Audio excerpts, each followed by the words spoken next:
With labor participation, wages, and job growth all on the rise, we are seeing firsthand how President Trump's economic policies are benefiting American workers.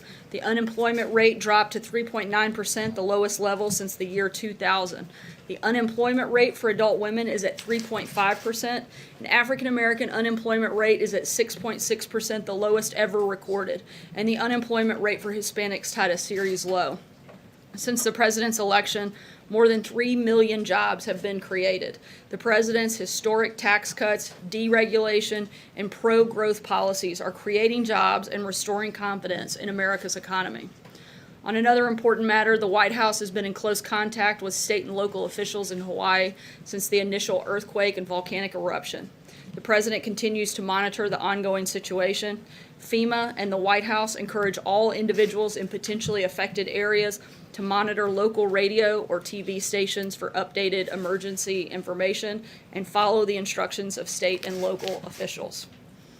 The New York Post said today that CIA Acting Director Gina Haspel has headed 4 CIA stations across the globe, been a senior official in the CIA's Russia operation, held several top roles in the division responsible for covert operations, and post 9/11 was a senior level supervisor in counterterrorism. The Post further noted that her integrity and significantly her political impartiality are unchallenged. She deserves quick confirmation without partisan theatrics. The bottom line, Acting Director Haspel has an unparalleled understanding of the CIA and is the right person to lead it during these dangerous times. Lastly, and on a slightly lighter note, I would like to congratulate Catherine and Alex, 2 members of the White House Press Corps, on their engagement over the weekend. So congratulations. And with that, I don't know if they even showed up today, but that's okay. Definitely would have given them a question, but since I don't see them, Kevin, we'll go with you. Thank you, Sarah. A couple of questions. First on Gina Haspel. Is it true the president and yourself and others had to sort of convince her not to withdraw her name from consideration? And if so, what was that like? And has this circumstance happened before since you've been at your position here at the White House? And a follow about Don Blankenship. Why does the president believe he can't win an election in the state of West Virginia? Let me answer the first question, we'll come back to that. In regards to Acting Director Haspel, her commitment to the agency is one of the reasons that she is the right person to lead it. She wants to do everything she can to make sure the integrity of the CIA remains intact, isn't unnecessarily attacked, and if she felt that her nomination would have been a problem for that and for the agency, then she wanted to do everything she could to protect the agency. At the same time, she wants to do everything she can to protect the safety and security of Americans, which is why she is 100% committed to going through this confirmation process and being confirmed as the next leader of the CIA. And the follow was on Blankenship in West Virginia. Why does the president believe that he can't win an election in the state of West Virginia? Why not? As you all know, I have a few more limitations than the president, and due to the Hatch Act, can't get into the specifics about an election prior to it taking place. But I'd refer you back to the president's tweet, which I think is pretty clear, and if he has more to say on it, he certainly will. Thanks, Sarah. We also congratulate Alex and Catherine. Rudy Giuliani said that if necessary, it's possible that Michael Cohen could have paid off other women to keep them quiet about alleged affairs with the president. Is that possible? Are there other women out there who receive money from the president to stay quiet? I'm not aware of any other activity, but I would refer you to Rudy Giuliani to respond to any of those questions, or anybody else on the president's outside counsel. But you've been in his circle for a long time now. You were on the campaign. Is that anything that came across your desk? Again, I'm not aware of anything like that, but I would refer you to the president's outside counsel. Steve? The president's got a May 12th deadline on the Iran nuclear deal. Is he wavering on this deal based on the pressure from the Europeans with Boris Johnson here this week? The president will make an announcement on what his decision is soon. As you know, he's got a few days to do that, and we'll let you know when he's ready to make a decision on it. And John Kerry's shadow diplomacy, how does that impact the deliberations? I don't think it impacts it at all. I think the president spoke out about that pretty clearly, and I don't think that we would take advice from somebody who created what the president sees to be one of the worst deals ever made. I'm not sure why we would start listening turning to him now. John? Thank you, Sarah. Back to Gina Haspel. Her confirmation hearing is on Wednesday. It's an open hearing before the Senate Intelligence Committee. Are there any questions that are off limits from the White House's point of view as it relates to her career at the CIA? We think that Acting Director Haspel is a highly qualified, uniquely positioned individual to lead the CIA, and we're very confident in her ability to answer the questions that we know are going to come.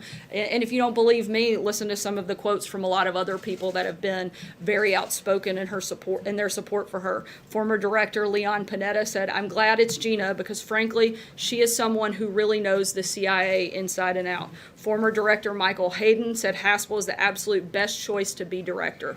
Former Acting Director and Deputy Director Michael Morrell said she is capable, she has integrity, she cares deeply about the mission of the agency, and she cares deeply about the men and women of the agency. And lastly, former Acting Director and Deputy Director John McLaughlin said, "If you were picking a professional officer to head the agency, I can't think of a better person than Gina." We want her to get a fair hearing, a thorough hearing, and we're very confident that not only will all of the members of the Senate see what the rest of us see, and certainly even some of the people that have held that position see, but that Gina is more than qualified to run and lead the So agency. Sarah, if she's asked any questions regarding enhanced interrogation techniques that took place during her tenure at the CIA that Democrats say that she was involved with, she can answer them fully in an open hearing. Is that your position? I'll let her address those questions as they come, but as we've said, we think all of the issues surrounding her record, her experience will be brought up, and we're fully confident in her ability to answer those questions. Steve? Yes, Sarah. President Putin in Moscow was inaugurated today for a new 6-year term. Over the weekend throughout Russia, we saw police arresting, it's estimated, about 1,600 anti-Putin demonstrators, including organizer and anti-corruption campaigner Alexei Navalny. We've seen the president tweet about other Russia matters today, but not about either of these things. What message does the president have for the Kremlin and the Russian people about these events? First, the president congratulates him and looks forward to a time when we can hopefully have a good relationship with Russia. However, the United States believes that everyone has a right to be heard and assemble peacefully. Blake? Sarah, thank you. The president has said in the past that the Russia investigation is an excuse for Democrats losing the 2016 election, but today he appeared to look forward to the 2018 midterms. He tweeted out, quote, "Is this phony witch hunt going to go on even longer so it wrongfully impacts the midterm elections, which is what the Democrats always intended," and he ended that with a question mark. Does the president now believe that the Russia investigation actually has to do with the 2018 midterms as well? I think he thinks that the idea that this narrative continues to be driven, the fact that a year and a half later, after spending most all of your time every single day looking into this and still finding nothing, the fact that we're still talking about it will and has the potential to impact the 2018 election. I think the point he's making is how ridiculous it is that we're still having this conversation and the depths to which this research has gone on and investigation has been conducted and still produced nothing. Is the president pleased with the appearances of Rudy Giuliani over the last few days? I didn't speak with him specifically about his feelings about it, but certainly feels that he's an added member, added value member to his outside special counsel. Francesca. Thank you, Sarah. On that note, Rudy Giuliani said yesterday that the president could plead the fifth if he's subpoenaed by the special counsel. And I want to know why the president would even go that route if he hasn't done anything wrong, as he said repeatedly that there was no collusion and there was no obstruction of justice. That's a question you'd have to ask the outside special counsel. I'm not an attorney, certainly couldn't address that. Jim? Sorry, Sarah. Sorry, I'm going to keep moving just because we're going to get real tight on time here. Jim? In the same vein, does the president believe it is within his executive powers to reject a subpoena from the special counsel's office? That's a question I would refer you to And if I- special Can I counsel. follow up on Gina Haspel? I'm going to just keep moving because I did it to your colleague. David? The president, this time around on Iran, Mike Pompeo, Secretary of State, and you've got John Bolton, your National Security Advisor. They've been among the most prominent critics of the Iran deal. I mean, is there any reason to think President Trump won't kill the deal when Saturday rolls around? The president will make that announcement very soon. We'll certainly keep you all posted on it as it happens. Michael?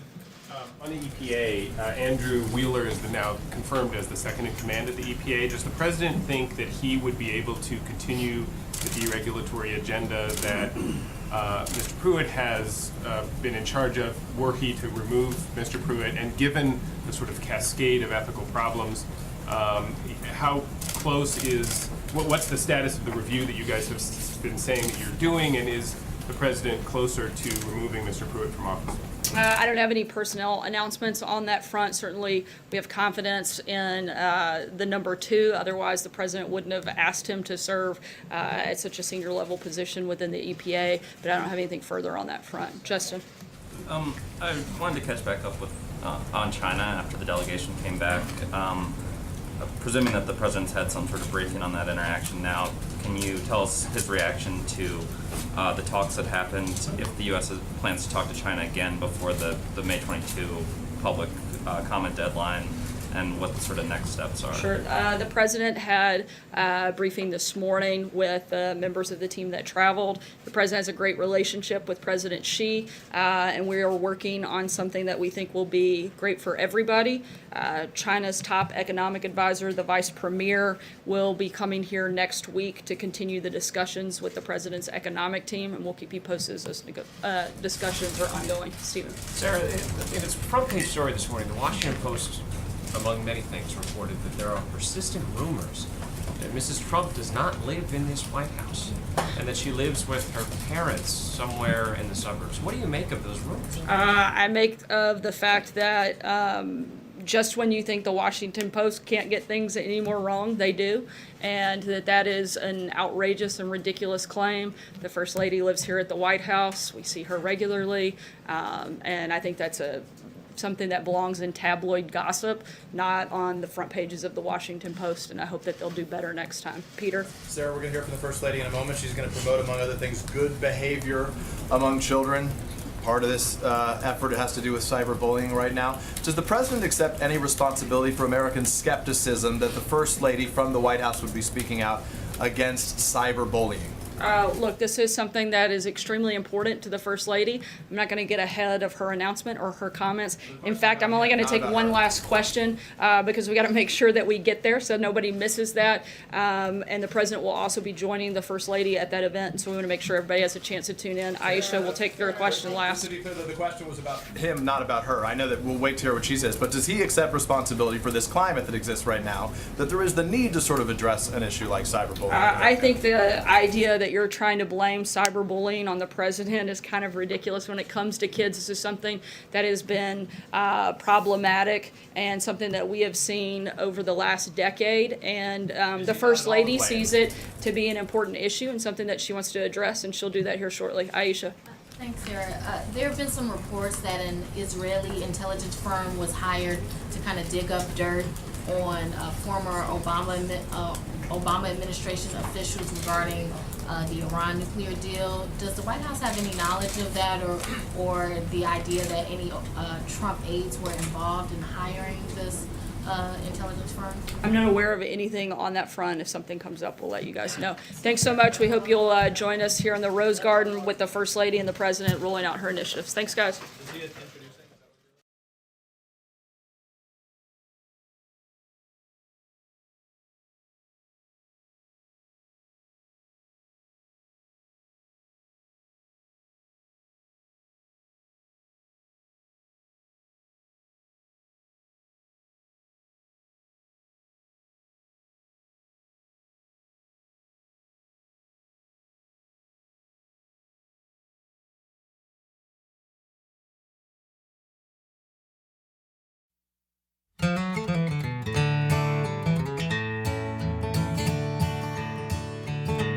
In recent years, this country's gone to hell,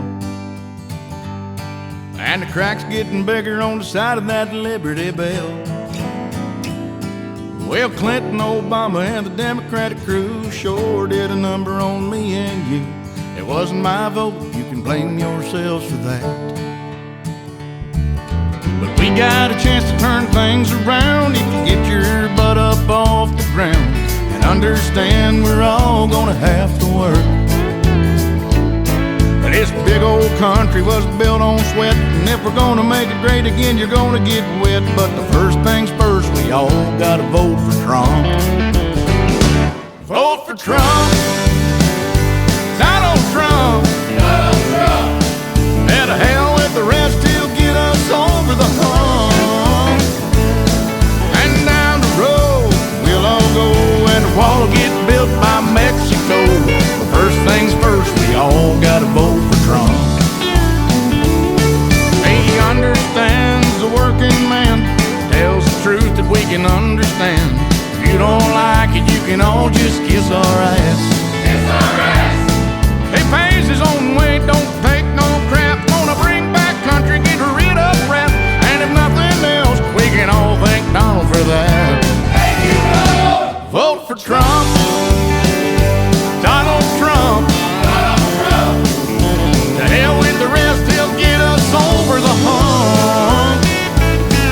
And down the road, we'll all go, and the wall will get built by Mexico. But the first things first, we all gotta vote for Trump. Well, little Marco and Lion Ted, it's time to go home and crawl in bed. The campaign's over and the big fat ladies sing. And Hillary Clinton don't stand a chance with her preacher hair and her old man pants. Take Bill home, good God, he's getting old. Now let's vote for Trump. Donald Trump. Donald Trump. Yeah, to hell with the rest, he'll get us over the hump. And down the road, baby, we'll all go, and the wall's getting built by Mexico. But first things first, we all gotta vote for Trump. Jesus says, vote for Trump.